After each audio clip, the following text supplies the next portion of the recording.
ที่ 18 กรกฎาคม 9 นาฬิกาถึง 12 นาฬิกาแต่งองค์ผ้าป่าสามัคคี ณ บริษัทเลิศวสินทร์ 2002 จำกัด อังคารที่ 19 กรกฎาคม 2565 14 นาฬิกาถึง 15 นาฬิกาถวายองค์ผ้าป่าสามัคคี ณ วัดผาลาด ตำบลสุเทพ อำเภอเมืองเชียงใหม่ จังหวัดเชียงใหม่ 19 กรกฎาคม 2565 โดยพร้อมเพรียงกัน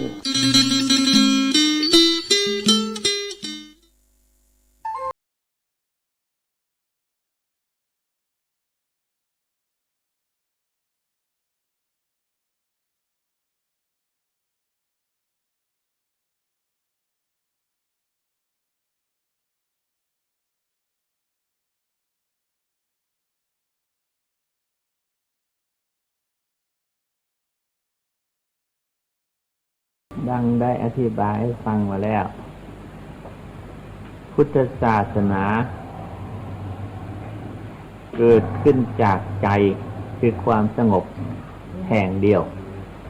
เกิดในที่เดียวคือที่ใจเพราะฉะนั้นในการที่เราจะศึกษาหรือค้นคว้าจะพิจารณาหรือฟังธรรมคำสอนที่ท่านแสดงก็ดีอย่าไปค้นคว้าศึกษาที่อื่นให้ศึกษาที่ใจธรรมะที่ปรากฏที่เกิดขึ้นเรียกว่าพุทธศาสนานั้นคือเกิดที่ใจเมื่อขยายความออกไปก็หมายความว่าธรรมนั้นมีสองอย่างคือรูปกับนามถ้าหากมีแต่รูปอย่างเดียวก็ไม่กว้างขวางอย่างที่ท่านแสดงถึงเรื่องผู้ที่ไปเกิดในรูปประพรหมไม่ทราบจะทำยังไงรู้จักเฉพาะตนเองเห็นเฉพาะตนเองหรือไม่ฉะนั้นก็อย่างเราพากันภาวนาพิจารณาเฉพาะใจของตนคนอื่นไม่เห็นด้วยนี่เป็นตัวอย่างเลยไม่มีใครทราบด้วยท่านี้เมื่อเราพิจารณาแล้วต้องอาศัยรูปคืออาศัยเสียงพูดออกมาจากรูปคือได้แก่ปากคนอื่นยังค่อยทราบด้วยว่าธรรมนั้นอยู่ตรงไหนอะไรต่ออะไรต่างๆนั่นจึงเรียกว่าต้องอาศัยรูปกับนามธรรมยังค่อยขยายกว้างขวางแต่แท้ที่จริงรูปไอ้นามมันธรรมเกิดที่นามคือใจเมื่อการศึกษาก็ให้ศึกษาถึงใจคืออรูปเสียก่อนเมื่อเข้าใจอรูปคือใจแล้วจึงค่อยขยายมาหาไอ้รูปธรรมนั่นมันมีหลายอย่างที่แสดงย่นย่อมาก็คือรูปธรรมนามธรรมขยายออกไปอีกในแก่รูปกับนามนี่แหละมันมีปฏิกิริยาแสดงออกภายนอกให้เป็นของให้ความชั่วเกิดความชั่วขึ้น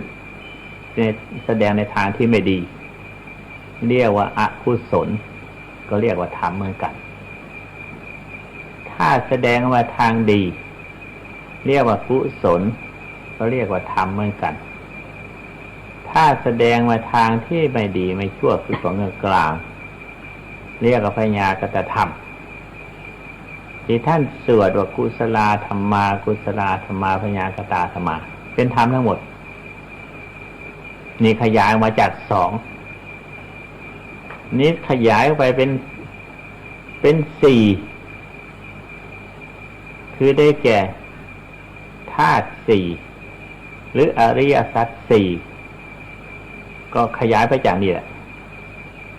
เป็นห้าก็ได้แก่รูปกับนามของเก่าแต่ว่าแยกออกไป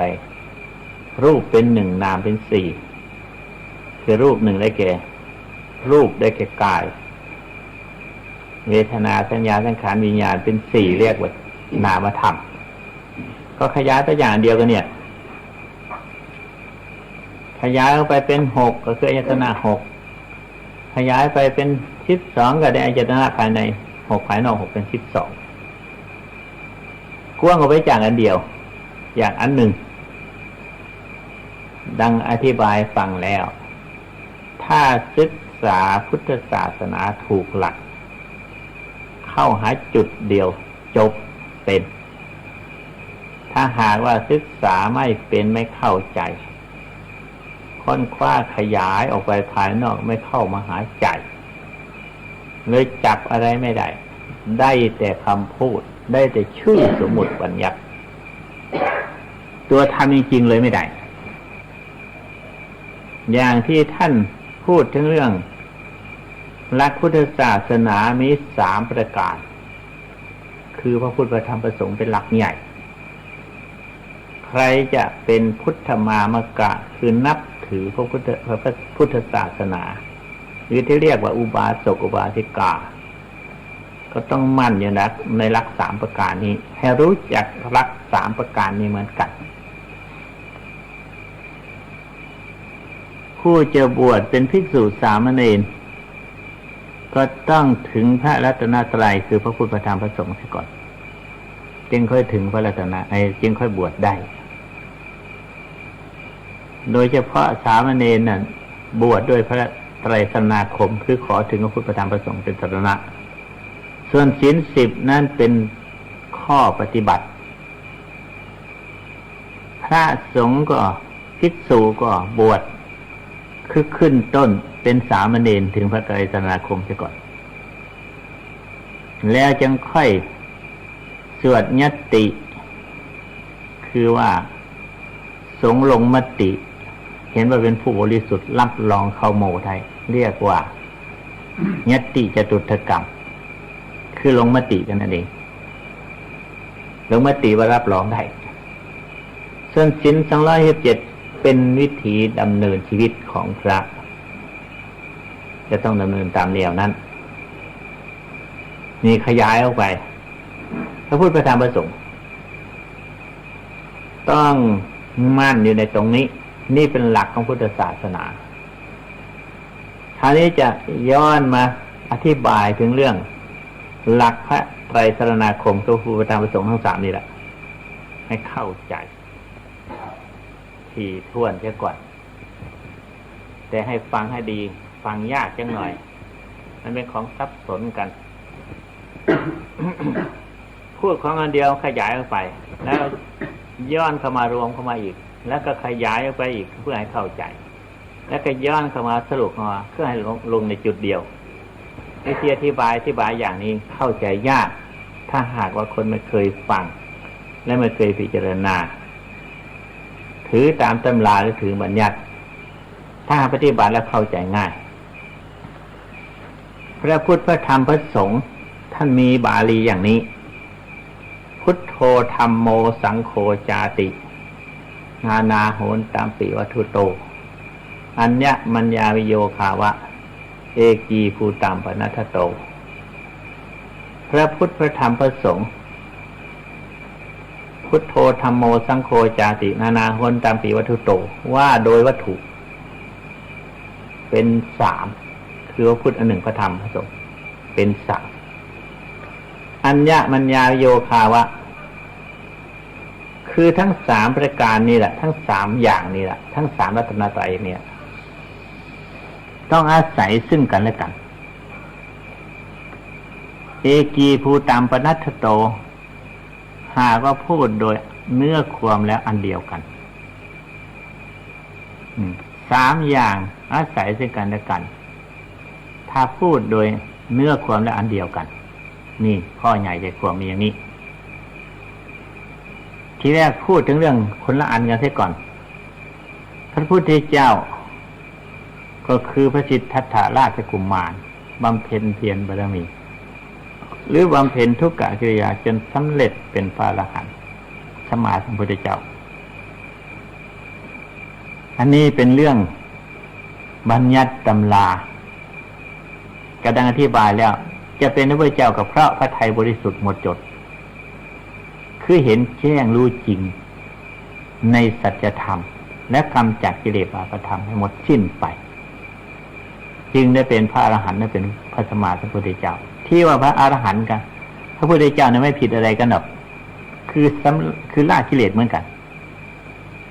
แต่ว่าพระสัมมาสัมพุทธเจ้ารู้ด้วยตนเองไม่มีครูอาจารย์พระอรหันต์ละกิเลสชำระกิเลสหมดจดสิ้นเชิงเพราะได้ฟังคำสอนของพระพุทธเจ้าแล้วยังค่อยรู้ตามแต่ในผลที่สุดหมดจดกิเลสเท่ากันเหตุนั้นท่านยังเรียกว่าสัมมาสัมพุทธะคือว่าตรัสรู้เองรู้เองนิสาวกาพุทธะพุทธะเหมือนกันแต่ว่าฟังยังค่อยรู้เรียกว่าสาวกาพุทธะอันนี้ว่าถึงพระพุทธเจ้าอันนี้มาว่าถึงเรื่องพระธรรมกันพระธรรมนั้นมีหลายอย่างดังอธิบายมาแล้วสรุปรวมความนี่แหละคือรูปธรรมนามธรรมขยายมันก็คือดีชั่วไม่ดีไม่ชั่วเป็นธรรมขยายไปอย่างอธิบายมาเมื่อกี้เนี่ยนี่เป็นธรรมพระธรรมนั้นเป็นรูปก็มีไม่เป็นรูปก็มีมันมีพูดถึงเรื่องธรรมพระสงฆ์คือบุคคลธรรมดาแล้วเนี่ยเมื่อได้ฟังธรรมคำสอนของพระสัมมาสัมพุทธเจ้าแล้วนำมาปฏิบัติฝึกหัดอบรมจนกระทั่งเกิดความรู้ความฉลาดสามารถ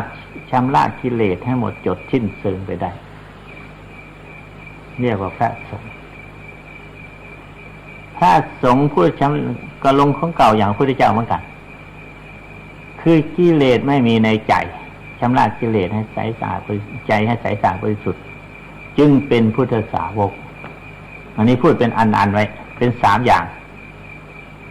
คราวนี้จะผสมพูดถึงเรื่องการผสม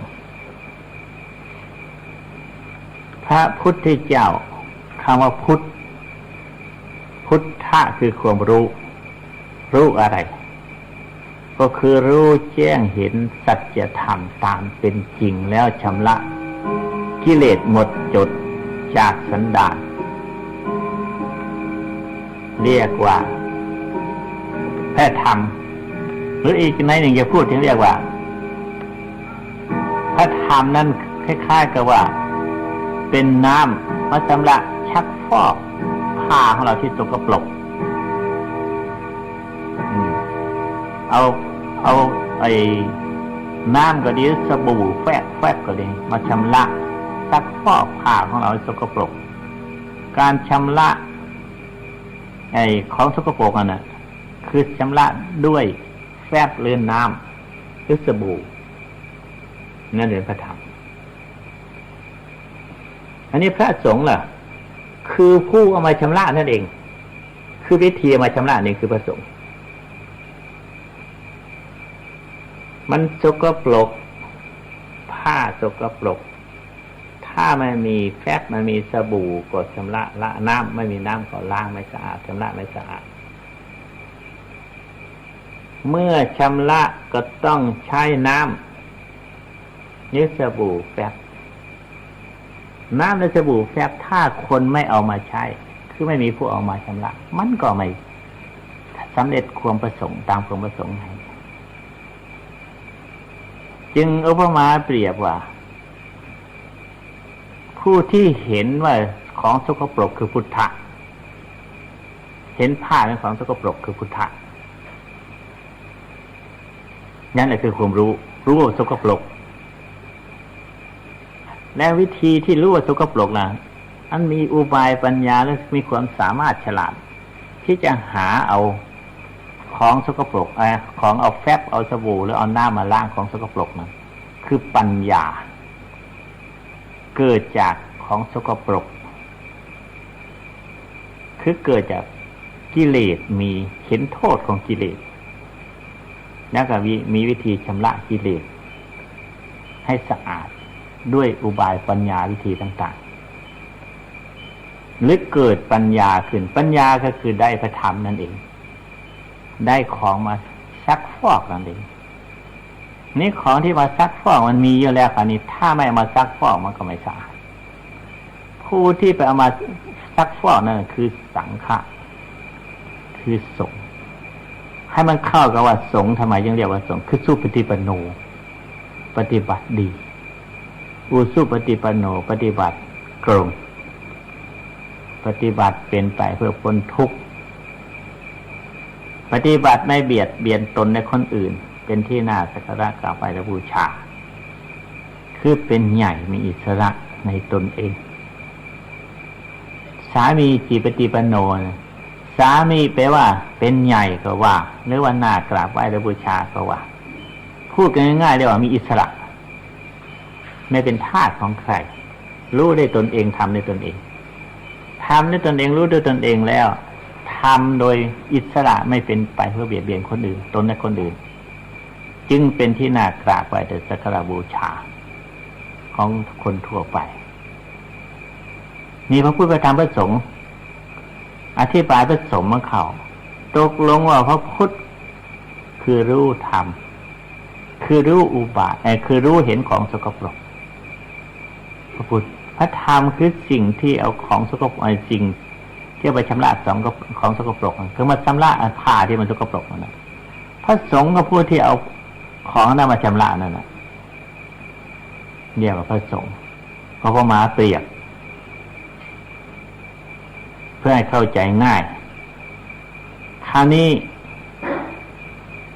ยังอีกชั้นหนึ่งอีก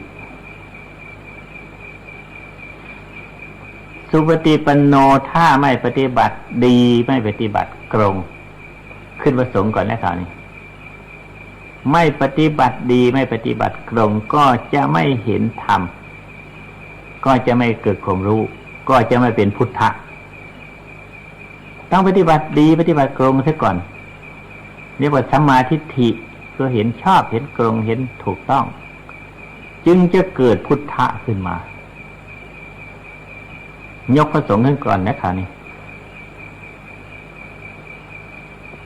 ปฏิบัติดีแล้วก็เห็นจึงค่อยเห็นคือความรู้เห็นนั่นคือเห็นสิ่งที่ปฏิบัติดีจึงเข้าไปเห็นสิ่งที่มันสกปรกแล้วจึงหาวิธีมาแก้ของสกปรกนั้นยกพระสงฆ์ขึ้นก่อนแล้วก็จึงเป็นพุทธะยังเป็นธรรมะอันนี้จะยกธรรมะขึ้นก่อนดีกันทั้งโลกนี้ต้องเป็นธรรมทุกสิ่งทุกอย่างในโลกนี้เป็นธรรมคือธรรมดาธรรมชาติที่เราเรียกว่าธรรมดาธรรมชาติคือเป็นธรรมอยู่แล้วกิเลสทั้งหลายมันเป็นธรรมอยู่แล้วในโลกอันนี้มีอยู่แล้วไม่ใช่ไม่มีคนที่มาค้นคว้าหาความรู้จากกิเลสนั่นคือปัญญาเอาวิชาความรู้จากกิเลสนั่นแหละเรียกว่าปัญญาปัญญาก็มันเกิดจากกิเลสนั่นเองไม่ใช่ไหมนอกเหนือจากกิเลสนี่จึงว่ายกพระธรรมขึ้นก่อนแล้วก็ไม่ได้ความรู้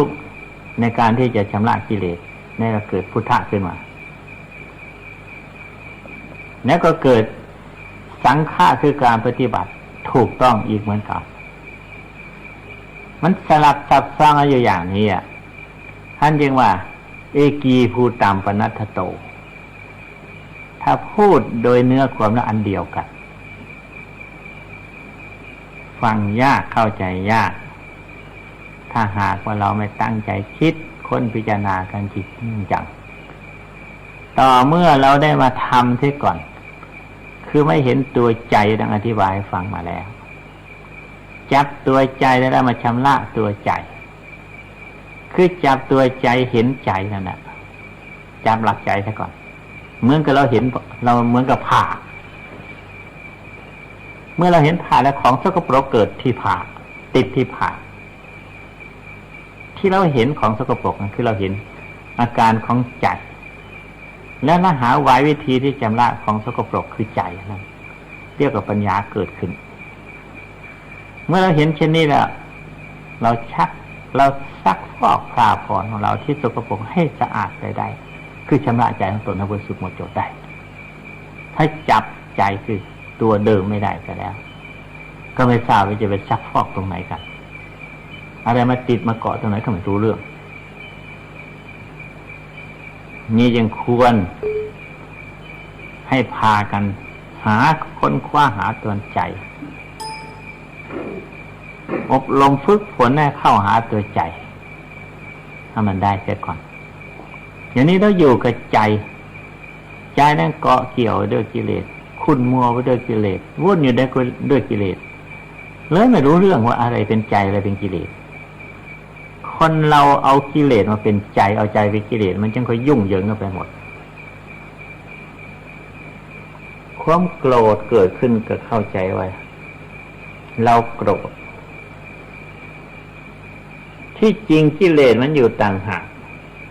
ไม่ใช่เราโกรธแต่เราไปยึดเอากิเลสมาไว้ในตัวของเราไม่มันไปอย่างนี้เรื่องมัน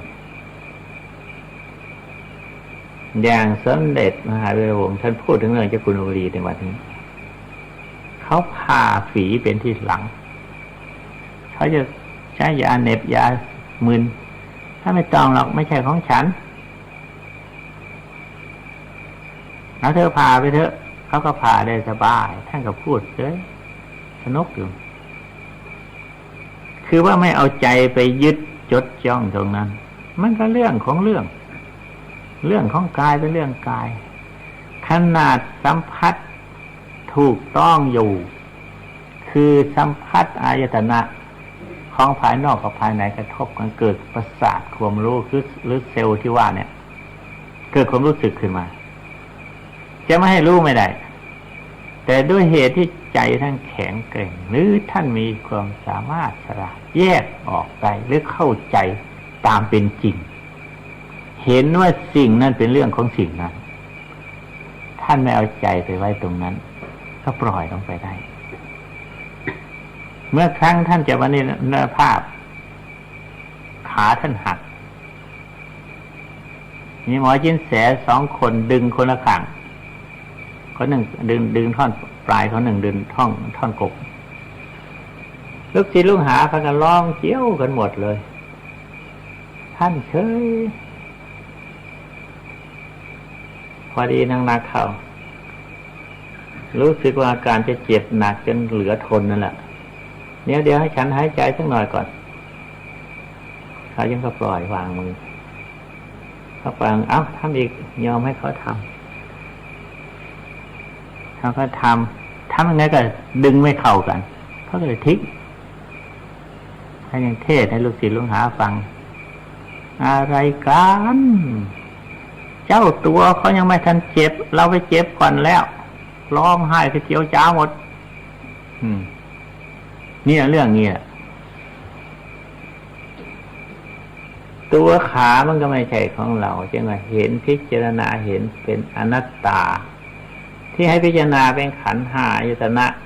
ธาตุต่างๆคือไม่เห็นเป็นอนัตตานี่เอง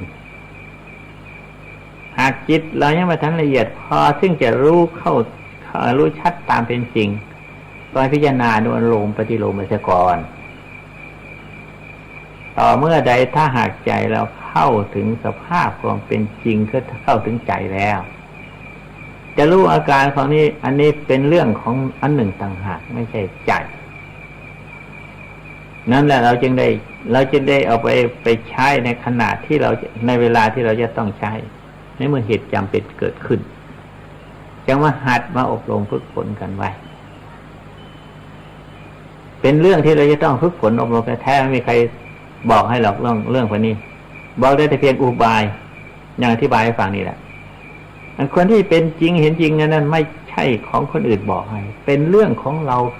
เกิดเองรู้เองขึ้นมาตั้งหากดังเคยอธิบายให้ฟังว่าอธิบายให้ฟังนี่เรียกว่าอุบายการที่จะเข้าใจให้ถึงตรงนั้นเรียกว่าเงียบคายของตนเองไม่มีใครบอกสอนรู้ชัดด้วยตนเองขึ้นมาเมื่อรู้ชัดด้วยตนเองขึ้นมาแล้วอันนั้นจะเป็นเครื่องมือไว้สำหรับใช้ได้อย่างดีที่สุดนั่นเป็นของรู้เฉพาะตนถึงเอามาพูดกับคนอื่นฟังมันก็เป็นอุบายต่อไปเงียบคายเป็นของเฉพาะตัวเนี่ยอธิบายวันนี้พูดถึงเรื่องพระพุทธพระธรรมพระสงฆ์ลักว่าพระพุทธพระธรรมพระสงฆ์นะพูดโดยวัตถุนั้นเป็น3ถ้าพูดโดยเนื้อความนั้นเป็นอันหนึ่งอันเดียวกันผู้ซึ่งจะถึงพระรัตนตรัยคือพระพุทธพระธรรมพระสงฆ์ไม่ใช่ของง่ายข ของละเอียดลึกซึ้งผู้จะเห็นพระพุทธธรรมพระสงฆ์ไม่ใช่ของง่ายแล้วพากันกล่าวบรรณาอยู่ตลอดทุกแห่งทุกหนน่ะพุทธังสรณังคัจฉามิธัมมังสรณังคัจฉามิสังฆังคัจฉามิแม้แต่กราบก็เหมือนกันกราบ3 หนเงียบไม่ทราบพระพุทธธรรมพระสงฆ์อยู่ไหนพระสงฆ์อะไรก็ไม่ทราบกราบชักแต่ว่ากราบไม่ทราบว่ากราบอะไรกราบโลหะคือรูปพระพุทธเจ้าแล้วก็เข้าใจว่าพอแล้วมันไม่ทราบซึ่งถึงของจริงคือพระรัตนตรัยผลอันนี้สงเลยจะมีน้อยมันได้น้อยเหลือเกินถ้าเราพิจารณาอย่างว่าทีแล้วเข้าใจอย่างนี้แล้วกราบที่ใดถึงที่นั้นกราบเมื่อไรถึงเมื่อนั้นอันนี้กราบกี่ครั้งกี่หนไม่ถึงสักทีโอ้โหตั้งแต่เกิดมาบิดามารดาปู่ย่าตาทวดฮัดกราบมาแต่ไหนแต่ยังไม่ถึงพระพุทธธรรมพระสงฆ์เลยแม้แต่ผู้บวชในพุทธศาสนาภิกษุสามเณรก็ยังไม่เห็นพระไม่ถึงพระพุทธธรรมพระสงฆ์ก็ยังเยอะจะถึงได้ยังไงก็เราคิดดูสิบางพวกคนในภาคยังไปถือผีอยู่ซ้ำนะแทนที่จะถือพระพุทธธรรมพระสงฆ์เป็นศาสนาไปถือผีเป็นศาสนาอีกสักจะถึงพระพุทธธรรมพระสงฆ์ได้ยังไงเนี่ยอธิบายมาในวันนี้ก็พอสมควรเท่านี้แหละ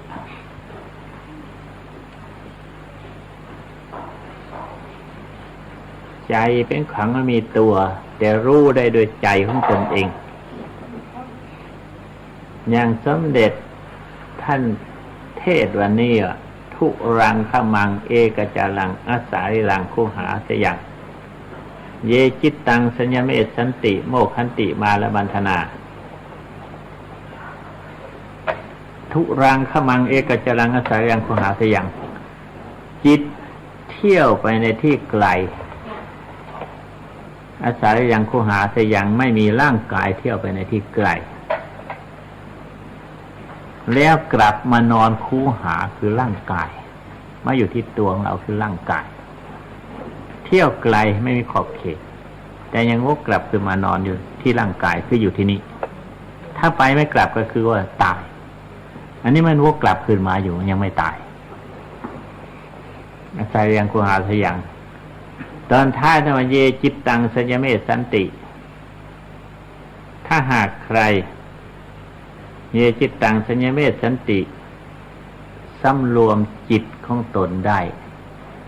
โมกขันติมาลบันธนาพ้นจากเครื่องผูกพันธนาการของมารที่เราวิ่งไปนั่นน่ะไปถูกบ่วงของมารทั้งนั้นจิตใจที่วิ่งสงสายไปถูกบ่วงของมารนะครับขึ้นไปเกาะเกี่ยวในอารมณ์นั้นๆเรียกว่าบ่วงของมาร เพราะฉะนั้นใจไม่มีตัวแต่รู้ได้ด้วยใจของตนเองว่ามีอยู่เพราะฉะนั้นจึงเป็นสิ่งที่อบรมได้ฝึกฝนได้ไม่ใช่เป็นของไม่ได้แต่มันก็เป็นของยากเพราะเราไม่ได้เคยฝึกฝนและไม่เคยอบรมแล้วก็ไม่เคยเห็นตนเห็นตัวมันสักทีดังนั้นที่พระพุทธเจ้าท่านสอนให้เราอบรมใจก็คือว่ามีใจและให้รู้จักใจให้อบรมใจให้มันได้จึงจะใช้ใจได้ถ้าเราไม่ได้มันก็ต้องใช้เราอยู่ตลอดเวลาคือวิ่งพล่านอยู่ตลอดเวลาไปถูกบ่วงของมารอยู่ตลอดเวลาที่อบรมก็อธิบายให้ฟังมาแล้วคือให้อยู่ในจุดเดียวเรายอมชนะทุกอย่างล่ะที่มันวิ่งพลาดมันเคยมาแต่ไหนแต่ใดมาแล้วอันนั้นยกไว้ซะก่อนคราวนี้จะมันวิ่งจะไม่อยู่ในจุดเดียวจะเพ่งที่ลมหายใจเข้าออกหรือจะเพ่งที่พุทโธถามว่าเพ่งในที่นี้คือให้อยู่ในจุดเดียวให้ไปกระทบอยู่ในสิ่งเดียวปรากฏในสิ่งเดียวหากว่าจะส่งสายออกไปก็ดึงเข้ามาคือเอาสติคุมให้อยู่ในจุดเดียวเอาแค่นี้ซะก่อนให้มันอยู่แค่นั้นซะก่อนถ้ามันได้อันนั้นซะก่อนเมื่อมันได้อันนี้ชำนาญอันนี้แล้วน่ะต่อไปหากจะมีเรื่องถ้าเข้าได้ถึงตรงนี้แหละดังอธิบายฟังตะกี้เนี่ยเข้า เข้าถึงพุทโธเข้าถึงพุทธะถ้าจะอุปมาเปรียบดังศาสนาพระเจ้าพระเป็นเจ้าเข้าถึงตรงนั้นเข้าถึงตรงนั้นเขาก็ว่าถึงพระเป็นเจ้าเราถึงตรงนั้นแล้วก็ว่าถึงพระธรรมก็คือถึงใจเข้าถึงใจเขามีตำราเหมือนกันแต่ว่าน้อยคนที่จะเข้าถึงพระเป็นเจ้าถ้าเข้าถึงตรงนั้นเขาเรียกว่าถึงพระเป็นเจ้าศาสนาพระเจ้าเป็นอย่างของฮินดูก็ทำนองเดียวกันเข้าถึงตรงนั้นอย่างนั้นเราอยากจะถึงพระเจ้าของเราคือพระพุทธเจ้าหรือถึงพระธรรมพระธรรมก็คือพระเจ้านั่นแหละพระธรรมก็คือพระพุทธเจ้านั่นแหละอันเดียวกันสมมติเรียกผิดแผกกันไปตามลัทธินิยมของศาสนานั้นเดี๋ยวนี้เรายังไม่ถึงพระเจ้ายังไม่ถึงพระพุทธเจ้าพระพุทธเจ้าคือผู้รู้คือรู้ใจเห็นใจ